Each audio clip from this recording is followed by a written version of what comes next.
Howdy folks, Little John here with our first episode of Brew School. This is a step away from my other videos which are more focused on experiments and a bit more advanced stuff. Here we're looking at the basics of brewing, stuff for the new people out there brewing, the simple stuff to get you going, brewing good quality beer. So not mucking around spending time and money brewing rubbish that you end up pouring down the drain or on the grass. It's not good enough, and you end up giving away the hobby. Brewing beer is a fantastic hobby. If you're drinking beer, you enjoy drinking beer, home brew is fantastic. You can make fantastic beer. So what I'm doing today is we're looking at how to make a simple canned beer or a kit beer. Good quality, very simply, without a lot of effort, a lot of mucking around, and just taking one or two little steps away from the recommended process. So, starting off with just a can. Alright, that's the can I'm using today. I'm brewing up a stout. That's a Coopers Stout. The steps we're doing today are exactly the same whether it's a stout, a pale ale, a lager. It doesn't matter. The process and the logic behind everything is the same. So I've had that sitting in the sink of hot water for about 20 minutes or so, just to soften the extract up a little bit, to make it a bit easier to get out of the can. Over here on the stove I've got 1 litre of water, which I've added just a small amount of light dry malt to, and I'll explain that a little bit later what that's for. Right. So fermenter. We're doing a 23 litre batch today. That's fairly standard. Now, so for this sort of beer, your standard recommendation, if you can, the kilo of sugar. Plain old kitchen sugar, white sugar, same stuff you stick in your coffee. Right. They say use that. And that fella there, the yeast, which comes under the lid of your tin. You hear that stuff? Throw it away. You don't want to use it. It's no good to you. It's not going to do the brew. And it's not enough. And you don't know how long it's been sitting in that tin, what sort of conditions it's been subjected to. So first thing we want to do when you're picking up your tin from your home brew shop is asking for some better quality yeast. Now, that's what I'm using on this brew. It's Mangrove Jack's. It's a Burton Union yeast. It's actually been discontinued, but you can use USA5 as a very popular yeast, and the reality is it will brew pretty much any beer you want in a reasonably decent temperature range. And every home brew shop's going to stock USA5, so you'll have no problem getting it. Okay. Second thing you want to do, as I said, get rid of that sugar, and you want to replace it with something else. Now, for simplicity, that one, Coopers. This one's BE3, Brew Enhancer Free. It's relatively new on the market. They've got a BE1, they've got a BE2, they've got dextrose, they've got light dry malt. It's BE3. It's in a kilo. It's 50% light dry malt, 25% dextrose, 25% maltodextrin. Explain a little bit later.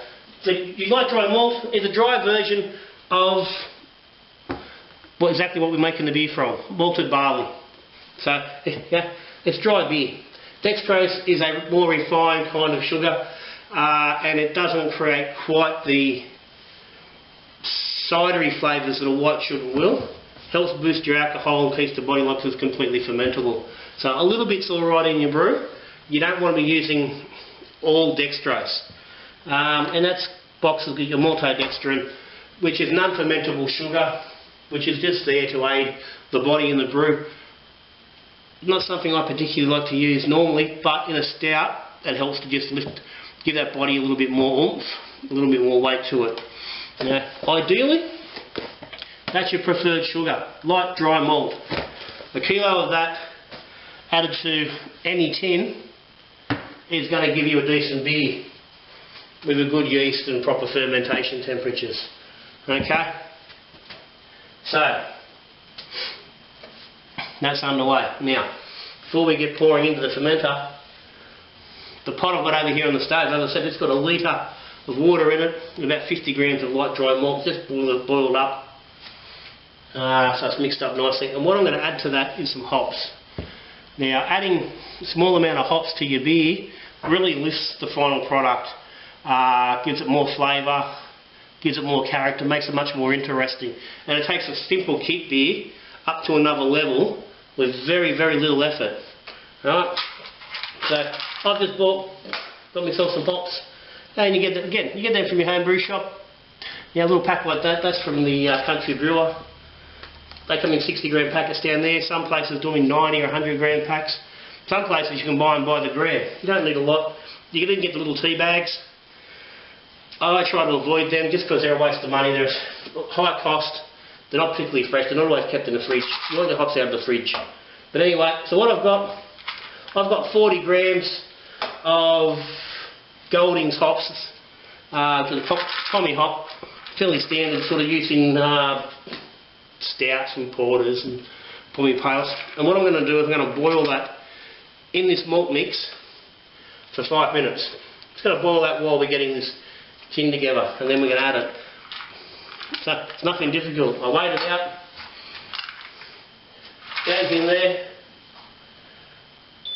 We'll just up that a little bit, and we'll set that for 5 minutes. So while that boiling away, we'll get going on the rest here. So, got my fermenter. Now this has been sanitised.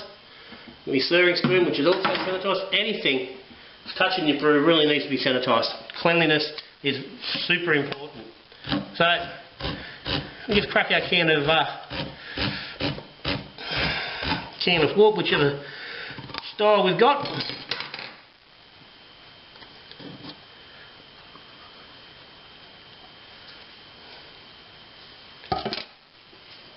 It's tasty stuff, don't be afraid to get a bit on there. Now, I've never actually brewed a stout from a can before, so this is a first for me. Alright, we'll just pour that in. It's coming out relatively easy. Imagine, so that's nice and black because that's obviously hits the stout.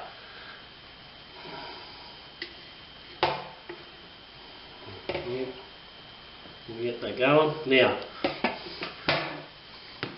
before we got here, I boiled up a kettle of water.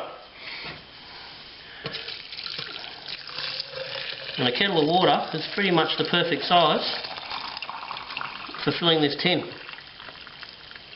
Do to funk it. Yeah. I'm going to use that to get all this nice gooey extract out of here. So just mix it around a bit. Yeah, this is where your beer's coming from, so we don't want to waste it. Now, gotta be careful because this tin will get really hot really quickly, and that's fairly hot. I'm not going to try and pick that up with my bare hands. I've done enough kits over time to know that's a no-no. So just grab a towel.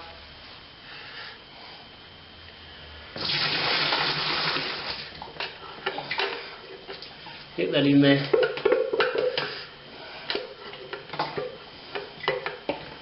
Oh no, get all that goodness out of there. Right, that gets us a little bit of a start. And just start giving that a bit of a mix. You want to get that goop's fairly thick and mucky. I must say that stout can's a little thicker than what I'm used to. And then from there we're just going to top that up with water, stirring as we go. So start adding the water in and mix this as we go. Now we're looking to do two things here. One, we want to get this all nice and well mixed together so it's all nice and even. But the most important thing we're doing here is we're getting oxygen into this beer. The first thing our yeast is going to want to do is get that oxygen and use it to multiply. And that for the lag phase for the yeast, it lasts between about 18 and 36 hours depending on the yeast and the conditions. But it is one of the most important stages of making your beer.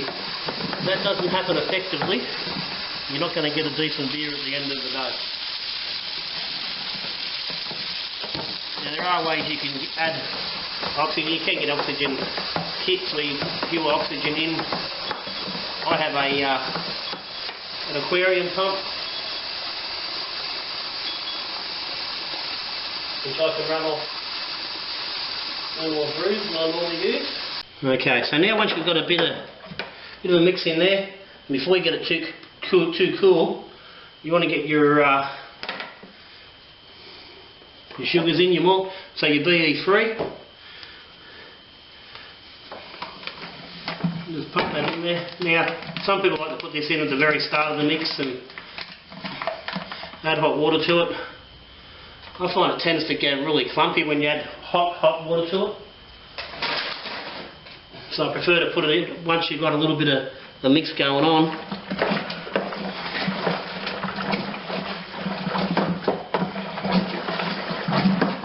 And then mix it through.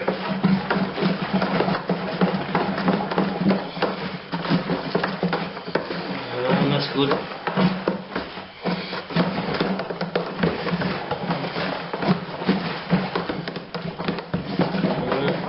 No lumps in there. Lovely. And then you can just keep topping it up. So give this a mix. Now, not a bad idea to use water bottles cooled in the fridge, particularly if it's a bit warmer. Now, given that I know my tap water at the moment is sitting around 11 degrees, I'm pretty happy that it's going to get me pretty close to where I want. Okay, so I've boiled up those hops. They're done 5 minutes. And I'm just going to throw the whole thing in.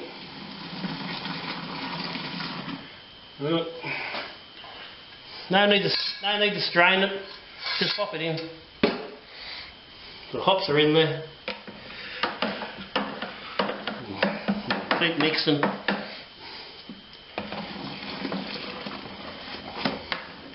Now,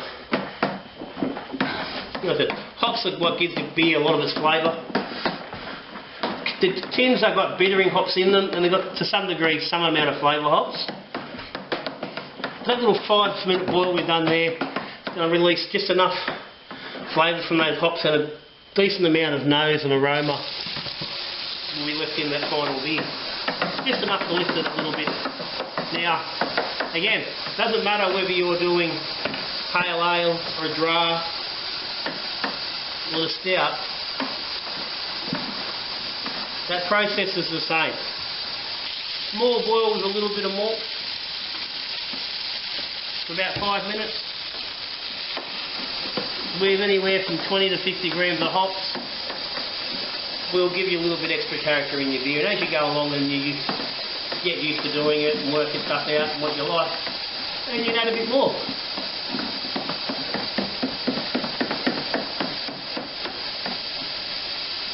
That's the man that's not feeling. Feels pretty cool, so I think we've got the temperature down to a nice point. Obviously, you want your temperature down to where you're going to pitch your yeast at, which ideally is going to be somewhere between about 16 and 20, 21 degrees. You don't really want to be getting above 20 degrees if you can avoid it, because your yeast will start to throw some unwanted flavours, some esters and smells and things, which will sharpen your final beer.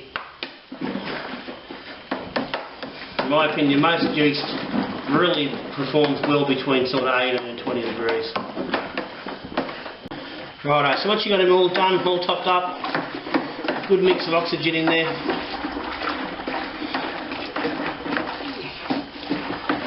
Yeah, as long as your temperature's where it should be.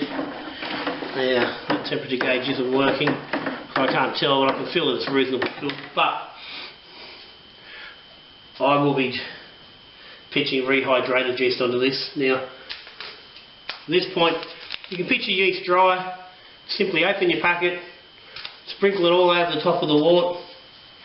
Now, you can use one packet, it'll get the job done, but my opinion is 2 packets for a full strength batch is going to give you a better result. But, again, that's your choice how you want to do it. Right. If you do go in dry, sprinkle it, let it sit for about 5 minutes, and then just give it a bit of a stir and let that mix into your wort. Pop your lid on, get your airlock on top, and put it wherever it's going to ferment. Now, ideally, you can actually top up to your 23 litres, not the 17 or 18 like I've done there. Reading the wrong bloody, looking at the wrong place.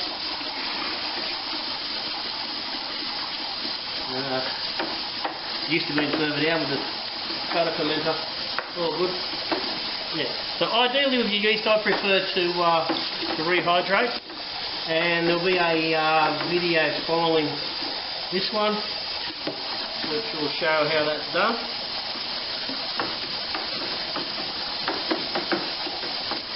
But yeah, get your brew wherever it is you're fermenting, whether it's in a nice room that's going to sit around the right temperature, or ideally into a temperature controlled fridge. Obviously not everybody has that luxury.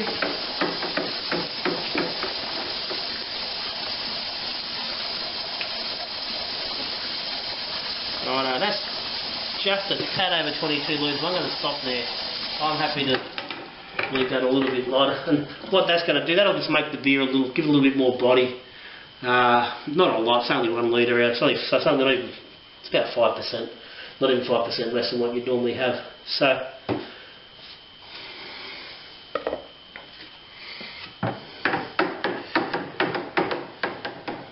going to leave me sticky in there for now because I'm going to pitch my yeast a little bit later. So, lid on, and put your airlock in there. The airlock's out in the garage, I'll put that on shortly.